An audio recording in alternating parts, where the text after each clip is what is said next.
everyone, welcome back to my channel. My name is Vasek and it is so great to be back after taking 2 weeks break from YouTube.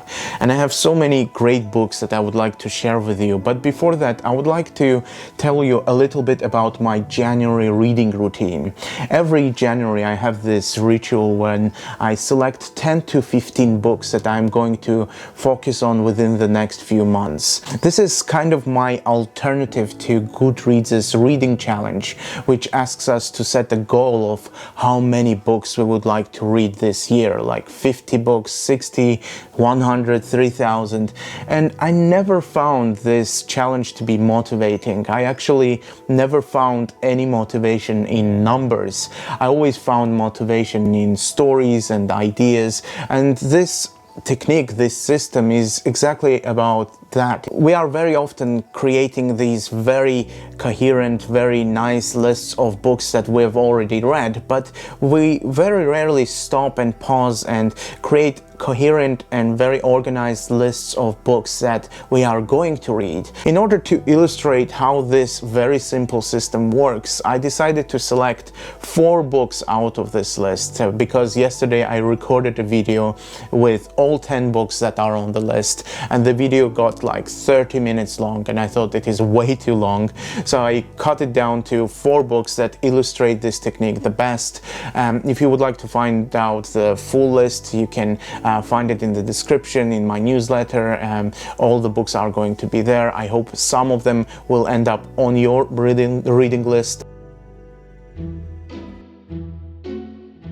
For a person who doesn't like books on how to write, I read way too many of them, and most of them, to be honest, are not that good. You know, they promise to teach you how to write great stories, all those kind of things, but most of the books that I encountered were mostly trying to teach me how to write a very simple movie script. One day I decided to ask myself, who would be the best teacher on storytelling? If I could choose any writer in history, who would I ask to teach me how to write? My answer included 3 writers, and all of them were of Russian origin.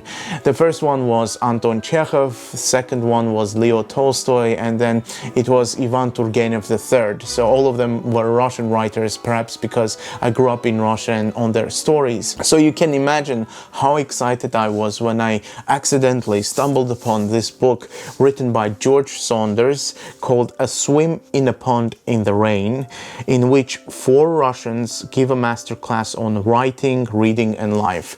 I was so excited. I was just like going to explode with excitement. So this book, I've actually read the first chapter recently, and what George Saunders does is that he selects a story by Anton Chekhov. He gives you the passage from Chekhov, you read it, and then he analyzes bit by bit of what Chekhov did in that story, of what he was trying to tell.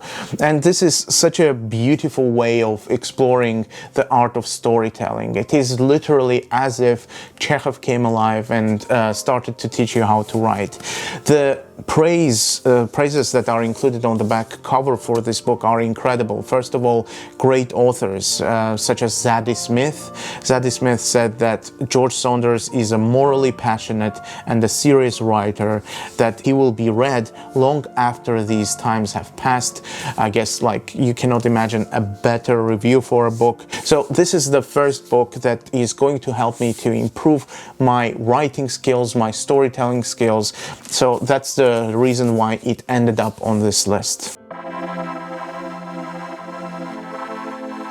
Another topic that I'm really interested in and I know little about is consciousness, is about science of our human consciousness. I began to be interested in the concept and the idea of consciousness when I stumbled upon a company called DeepMind, which is part of Google. They focus on research and designing AI. I read many of their scientific papers by the researchers who work there, and I discovered that the thing that they struggle with is understanding, first of all, what is is human consciousness and how they can integrate it with AI. They couldn't understand what makes human conscious. This is a field that really expanded over the past couple of years. There are so many kind of popular science books that appear on the shelves of the bookstores that are dedicated on the subject. And the best one that I the best book that I thought to start with is written by Anil Seth, who is one of the leading researchers in the field of consciousness science. It's called Being You, as you can see, and the way Anil Seth divided this book is very clear. First of all, he explores levels of consciousness, and then he has another chapter dedicated to the content of consciousness. In the last chapter, he explores how consciousness and the AI can work together. As I said, I know little about it. I haven't read it yet. I didn't even explore the first chapter. So the subject that I'm interested in is consciousness, and this is perhaps the best person and the best book to start.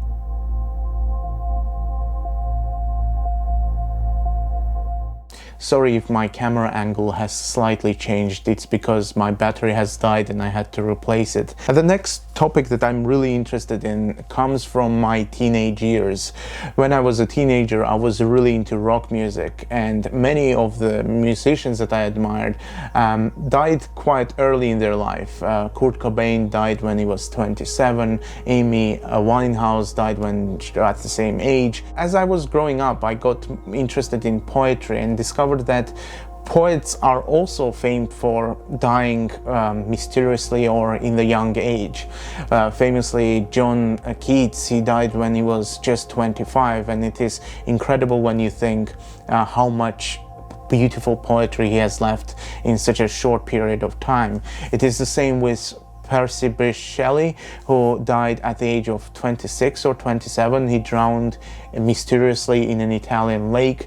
He was close friends with Lord Byron, who himself died slightly later at the age of 35, but he died while he was fighting for Greek liberation against Turks. All those poets have such a gloomy but inspiring ways of dying, and the book that I would like to read that I encountered accidentally is called Deaths of the Poets, and I would like to read the description that is on the back of this book. It says, "The post-romantic lore of the dissolute drunken poet has fatally skewed the image of poets in our culture. Novelists can be stable and savvy, but poets should be melancholic, doomed and self-destructive. Is this just an illusion, or is there some essential truth behind it? What is the price of poetry?" You can understand why I decided instantly. I picked up this book and went to buy it because it is an incredibly interesting subject, and I'm definitely going to be reviewing this book on my channel.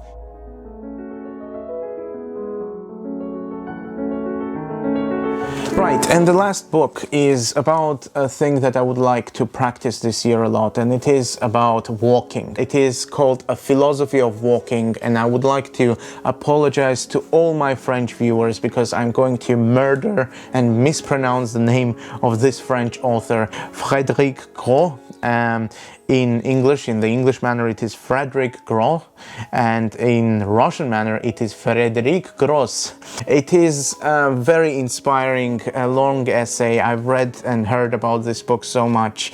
It touches upon the fact that many of the thinkers, like philosophers and spiritual leaders, came up with their ideas while they were walking, while they were in motion, never when they were standing still or sitting in front of a desk covered with books with a pen in their hand. It was always in motion, and I found this idea to be incredibly interesting because very often you can hear the advice that the thing that they say that the best ideas come to us when we are in the shower, when our mind is distracted, and that was actually what Nietzsche said. He came up with his entire Thus Spoke Zarathustra while he was going on these long hikes across Swiss mountains near Sils Maria. You can imagine why this book is so appealing to me. I'm really looking forward to it, and I would like to see how philosophers practiced walking in coming up with their great ideas, and maybe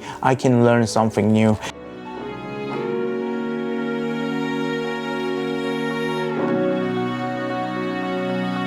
Right, if you've made so far into this video, that probably means that you're a nerd like me. Welcome to the club. As I said, the full list of books that are on my list will be linked down in the description in my newsletter. Let me know which books from my list will end up on your reading list as well. And I would really recommend you to create this future reading list that I'm doing. It really helped me with my focus. We make all those lists of the books that we have read already, but we never coherently plan of what we are going to read next. Perhaps the last tip that I can give to you and that might help you is that try to select 10 to 15 books, maybe 20, but never more or less than that. First of all, if you select less books than that, you won't have much choice, and there is nothing worse than reading a book that you don't want to read. So give yourself a choice. Select 15 books that you're interested in, and also don't exceed the limit of 20 books, because otherwise it creates too much chaos. If you select 50 books, it is really hard to focus on. Select 15 books per every 3 months, and it will really give you a good structure for the year and for your knowledge. Hope this is useful. If you like this video, of course you can support me in a different ways by subscribing to this channel or by simply telling me what books are on your reading list. Thank you very much, and I'll see you in the next one.